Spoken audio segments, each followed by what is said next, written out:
नमस्कार दोस्तों। आज हम बात करने वाले हैं एक ऐसी एनिमेशन फिल्म की जो ना सिर्फ हमारे धार्मिक इतिहास से जुड़ी है बल्कि शायद पहली बार इंडिया में इतने बड़े स्केल पर बनी है।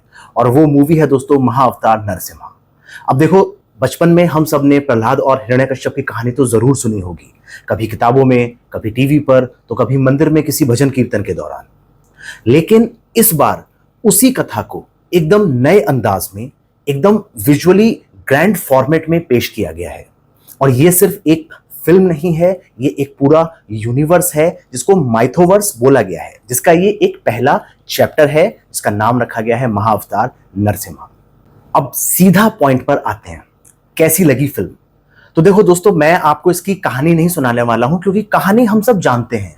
असली सवाल यह है कि क्या इस फिल्म ने इस कहानी को सही तरीके से प्रेजेंट किया या नहीं। तो दोस्तों, इसका मेरा जवाब है हाँ, बहुत हद तक इसको प्रेजेंट ऐसे ही किया गया। सबसे पहले आप बात कर लेते हैं दोस्तों साउंड की। इस फिल्म का जो वॉइस ओवर है और जो बैकग्राउंड स्कोर है वो इतना पावरफुल है कि अगर आप आंखें बंद करके भी इस पिक्चर को देख रहे हैं तो आप सब कुछ महसूस कर पाएंगे। आवाजें इतनी असरदार हैं कि मूवी के इमोशंस आपके अंदर तक उतर जाएंगे। खासकर जब नरसिंह अवतार आते हैं, भाई साहब, गूज बम्प मूवमेंट होता है, वो आप सब इसको फील करेंगे। अब बात करते हैं एनिमेशन की क्वालिटी की। तो अगर आप दोस्तों इसको एनिमेशन को डिज्नी पिक्सार से कंपेयर करने जा रहे हैं तो माफ करिएगा, वो मजा तो एकदम से आपको नहीं आ सकता। लेकिन इंडियन स्टैंडर्ड्स के हिसाब से ये मूवी मीलों आगे है। इस लेवल का आपको एनिमेशन देखने के लिए मिलेगा कि आप बिलीव नहीं कर पाएंगे कि ये इंडियन मूवी ही है। बैकग्राउंड, माहौल, महल, जंगल, पानी, आकाश, सब कुछ डिटेल में बनाया गया है और आपको हर एक सीन में मेहनत देखने के लिए मिलेगी। ऐसा नहीं है कि सब कुछ परफेक्ट है, लेकिन जो अटेंशन टू डिटेल्स है वो तारीफ के काबिल है। और फिर आता है फिल्म का तीसरा एक्ट, क्लाइमैक्स। भाई यहां पे जाके फिल्म जानदार हो जाती है। नरसिंह अवतार का आगमन होता है, यकीन मानो पूरा थिएटर पिन ड्रॉप साइलेंस में चला जाता है, सब मंत्रमुग्ध हो जाते हैं, उस खूबसूरत सी एक व्यू में खो जाते हैं। इस पार्ट में लगता है कि फिल्म मेकर्स ने पूरा बजट वहीं डाल दिया है और बिल्कुल सही जगह डाला है, क्योंकि जब नरसिंह रूप में भगवान विष्णु प्रकट होते हैं तो ऐसा लगता है कि वो स्क्रीन से निकल के सीधे हमारे दिल में उतर गए हैं।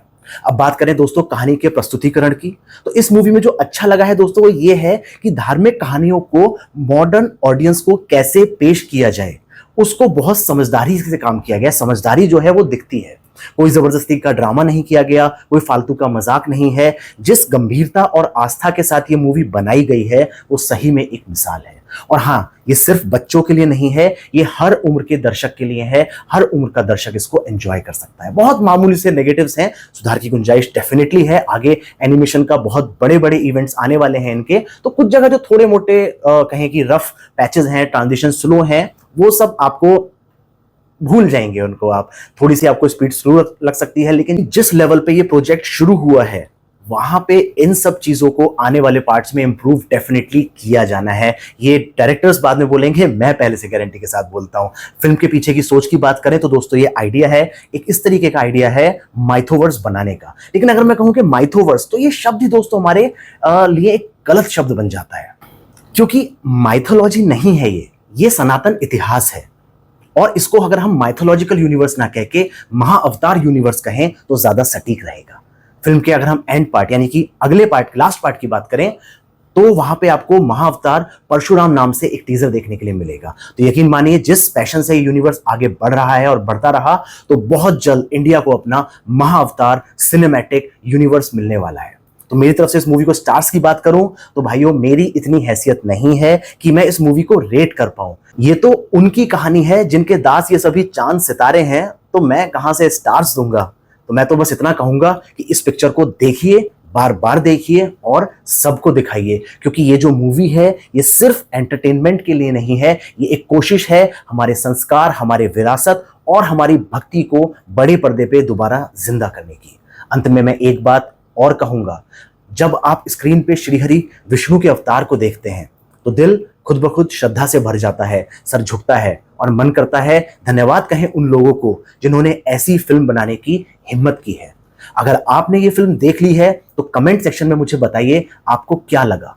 और अगर नहीं देखी है तो थिएटर में जाके जल्दी से इस मूवी को देखिए, क्योंकि ऐसी फिल्में सिर्फ देखी नहीं जाती हैं, जी जाती हैं। ऐसी फिल्में बार बार नहीं आती हैं, कभी कभी, और कहें तो जीवन में एक बार ही शायद मौका मिलता है ऐसी चीजों को बड़े पर्दे पे इतने विस्तार रूप से देखने का। तो दोस्तों, मैं इस बात को यहीं समाप्त करता हूं। आशा करता हूं आपको ये वीडियो पसंद आया होगा। पसंद आया है तो लाइक करिए, चैनल को सब्सक्राइब करिए। हम मिलेंगे ऐसे ही वीडियोस के साथ आने वाले समय में। तब तक के लिए जय श्री राम दोस्तों।